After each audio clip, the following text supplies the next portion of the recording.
So 2023 is right around the corner, and I think a ton of immigrants are going to be leaving Canada next year and in subsequent years after that.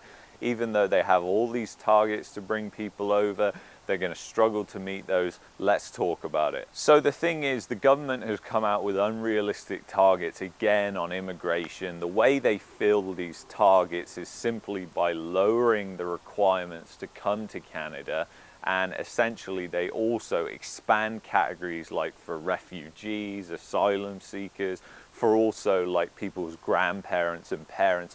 All these categories that don't really contribute to the economy, at least at first, and generally take away and put pressure on social services. So this is essentially the approach that the government is having.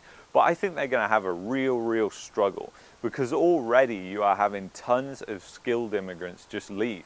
And in fact, this has been a problem for a long time. It's just nobody really talks about it. If you've got a skill, if you're really successful, you're going to leave Canada and go to the States because it doesn't pay to be in Canada. That's what happens for most entrepreneurs here in Canada. Once they get good, once they get successful, they leave because they realize Canada is not a place that rewards entrepreneurs and successful people. And I hate to break that to you if you're somebody who came here with the idea that everything was going to be fantastic, because that's just not the reality of what's going to happen. You're going to see a major recession happen over the next year, and it could last for several years with the setup of the massive asset bubbles that are in Canada, like the housing bubble, for instance. This could last for a long time and just create an insane amount of pain. Essentially, Canada just bet everything on the housing market. It's unbelievable when you really think about it, because Canada is a country that is rich in commodities and natural resources, and they could have harnessed those commodities and natural resources, built an economy, a strong economy around those, but instead they decided to create a bubble around housing. And you know, this has been just one of the biggest things that I've ever seen in my life in terms of the colossal size of this bubble. And to Canadians, they struggle to even get their head around this, because unless they come from another country or they've traveled a lot in Europe and other places, they just don't realize how overpriced it is here in Canada. And you know, it's not just that either. They build the homes like absolute garbage. It's the same in the States too. These homes are just built very cheaply. Don't get me wrong, the standards and fit and finishes inside is generally good, but the actual build quality is absolutely terrible. Like if you're in a duplex home, like you'll hear the people, your neighbor, you'll hear people above you. If you're in an apartment, they just build things just really bad. But anyway, these things aren't built to last. They're essentially like disposable houses.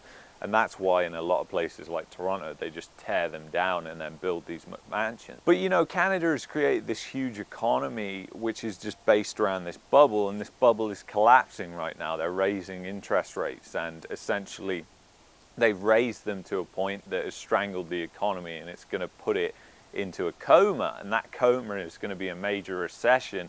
It's going to mean that there's going to be a lot of job losses. And really, the reason they had to raise rates in the first place was because inflation got so high. And the reason why inflation got so high was because they pumped so much stimulus, like many Western countries, into their economy during 2020 and 2021. They just pumped way too much in there. They created all this inflation, they screwed up all the supply chains, and now they're jacking interest rates up and essentially popping the bubble without even realizing it. The problem is, like, businesses and households in Canada are in an insane amount of debt.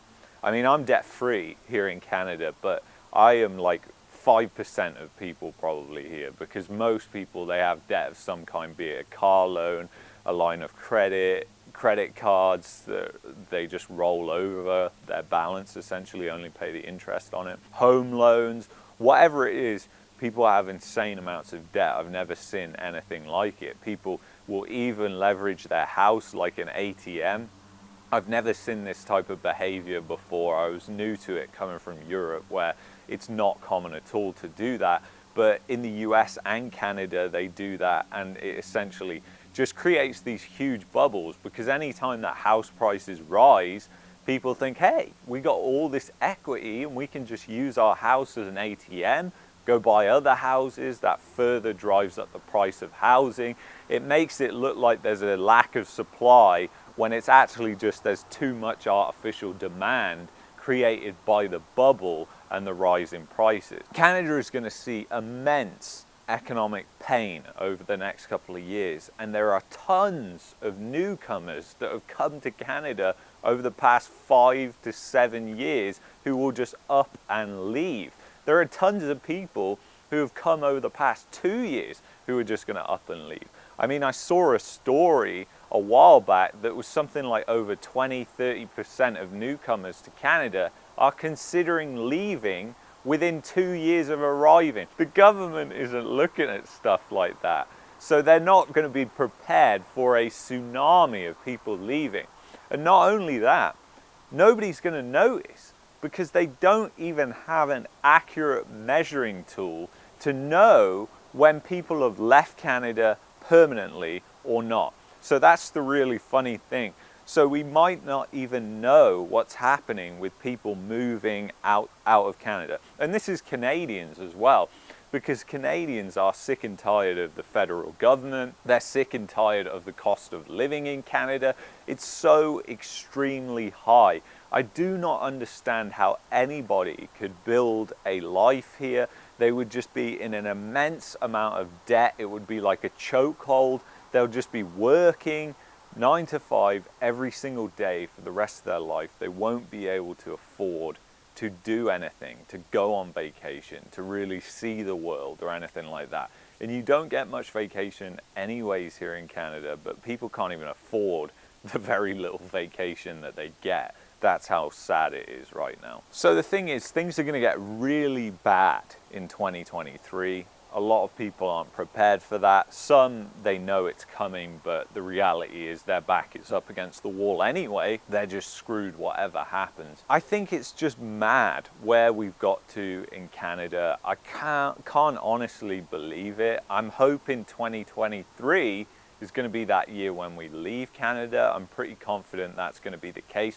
The reason why our move has kind of been stalled is, number one, the pandemic stopped us traveling because we want to go to these places, spend significant amount of time in these places, and really get to know them before we move there. And the other thing is, obviously, a lot of these places like Mexico have also been induced into a bubble. Now, yeah, we could afford to go buy there right now, but why are we going to go and buy into that bubble when we know a lot of these people who bought Airbnbs and second homes are going to be selling them next year? And even if they don't, the risk is that we just buy at a higher price at a later date, which we can afford to do. And the thing is, our life isn't too bad here that we need to immediately leave either. So that's a bit of my personal story of what's going on. But the plan is still to move, and the plan is to move by the end of next year. Because of taxes, I'd like to probably go at the end of next year, because it works out better that way. It's just easier for tax purposes when you leave Canada. There's a ton of bureaucracy even when you leave, believe it or not. It's just an absolute joke. So if you enjoyed this video, you might like this one there. You might also like this one there. See you in the next one.